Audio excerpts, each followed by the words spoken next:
সৰু হলেও কাকো কেতিয়াও হিজ্ঞান কৰিব নালাগে সৰু হলেও কাকো কেতিয়াও তুচ্ছ তাচ্ছিল্য কৰিব নালাগে সৰুৱে কি কয় প্ৰথমে সেই কথাষাৰ শুনি ল'ব সৰু সদায় ভাল জ্ঞান দিব পাৰে তাৰ যিখিনি বুদ্ধি আছে তাৰ যিখিনি ক্ষমতা আছে সেইখিনি দিবলৈ চেষ্টা কৰে কিন্তু ডাঙৰে এইটো নাভাবে যে সৰু সি কি কৰে সি কি কৰিব পাৰিব কিন্তু আজিৰ সোসাইটিত বাস্তৱত এইহাৰ কথা অমূল্য যেন লাগে কিয়নো বৰ্তমান জীৱনত সৰু মানে অলপ দুখীয়া হলেই ধনী মানুহ এই দুখীয়া মানুহৰ কথা নুশুনা হ'ল ভাবে যে ই সৰু ইয়াৰতো একোই নাই ই কি কৰিব পাৰিব ইয়াৰ কি জ্ঞান আছে নহয় সেইটো নহয় সৰুৰ যিখিনি উপলব্ধ জ্ঞান সেইখিনি দিবলৈ চেষ্টা কৰে কিন্তু ডাঙৰে ভাবে ইটো কি জানে ইয়াৰ কথা নুশুনে আচলতে এনেকুৱা হয় কলত আপুনি যেতিয়া কল কৰিব ডাঙৰক তেতিয়া হয়তো ৰিচিভ কৰিব অলপখিনি কথা কৈ সৰুৱে কি কৈছে সেই কথাৰ নুশুনি আগতে কাটি দিয়ে সেইটো আচলতে কৰিব নালাগে কিয়নো সৰুৱে যিখিনি কথা কয় সেইখিনি কথা শুনি লওক তাৰপিছতে কলটো কাটক সৰু সদায় ভাল উপদেশ দিয়ে যিখিনি জ্ঞান আছে তাৰ সেইখিনি দিবলৈ চেষ্টা কৰে কিন্তু ডাঙৰ আমি সেইটো নুবুজো সো ইয়াৰ লগত ৰিলেটিভ এটা কাহিনী কওঁ এসময়ত এখন অৰণ্যত এজাক হাতীয়ে বাস কৰি আছিল বৰ ডাঙৰ বিৰাট আকাৰৰ হাতী সিহঁতৰ ৰজা আছিল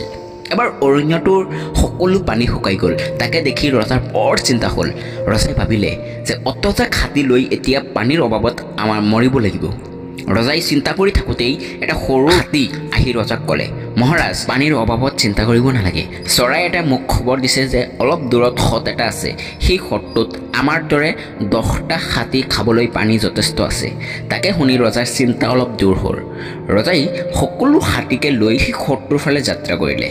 পিয়াসত অতুল হৈ পৰিল হাতীৰ জাক অলপ দূৰৰ পৰা হ্ৰদটো দেখা পাই লৰালৰিকৈ দৌৰি যাবলৈ ধৰিলে হ্ৰদটোৰ পাৰতে হাতীবোৰে খোজকাঢ়ি যোৱাৰ বাটতে এজাক নিগনিয়ে বাস কৰি আছিল হাতীক দেখা পাই নিগনিবোৰ ভয়তে অস্থিৰ হৈ পৰিল হাতীৰ গছকত বহুত নিগনি ইতিমধ্যে মৃত্যু হৈ গ'ল নিগনিৰ মাজতে এটা সৰু নিগনিয়ে বুকুত সাহ বান্ধি ৰজাৰ ওচৰত গ'ল আৰু ক'লে মহাৰাজ আমি পুৰুষানুক্ৰমে এই হ্ৰদটোৰ কাষতে বাস কৰি আছো আমাৰ আদাখিনি আপোনাৰ জাকটোৱে পানী খাবলৈ আহোঁতে গচকি মাৰি দিলে আপুনি দয়া কৰি হ্ৰদটোলৈ অহা যোৱা কৰিবলৈ আন এটা বাট চাওক আমাৰ জীৱন ৰক্ষা কৰক সৰু হলেও আমি কেতিয়াবা আপোনাৰ কামত আহিম ই হাতীজাকৰ ৰজাই ভাবিলে যে নিগনিটো কথা অলপ মনতে ভাবিলে ই সৰু নিগনিবোৰ আমাক কি সহায় কৰিব কিন্তু ৰজা হাতীটো অলপ দয়ালু আছিল সেয়ে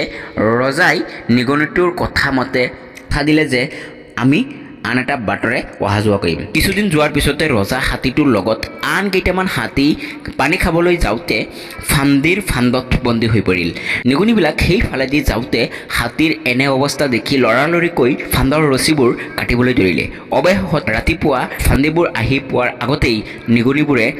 আটাইবোৰ ৰছী কুটি কুটি কৰি হাতীবোৰক মুক্ত কৰিলে তাৰপিছত হাতী আৰু নিগনিবোৰে বহু দিনলৈ সেই অৰণ্যৰ সুখে সন্তোষে বাস কৰিলে চ' ইয়াৰ পৰা কি বুজিলে যে সৰু হলেও কেতিয়াবা কামত আহে সৰু কি কয় সেই কথাষাৰ অলপ শুনিব লাগে অলপ দয়ালু হ'ব লাগে এনেকুৱা থাৰ্ড ক্লাছ আদমি হ'ব নালাগে যে সৰু কি কৈছে হৰ এইটো কি কয় ইয়াৰ কথা নুশুনো এনেকুৱা কৰিব নালাগে চ' চাওক সৰু নিগনি এটা কি কৈছে আৰু সেইমতে হাতীটো তাৰ কথা শুনিলে চ' এই কাহিনীটোৰ পৰা আপুনি কি বুজিলে আপুনি কমেণ্ট কৰি নিশ্চয় জনাব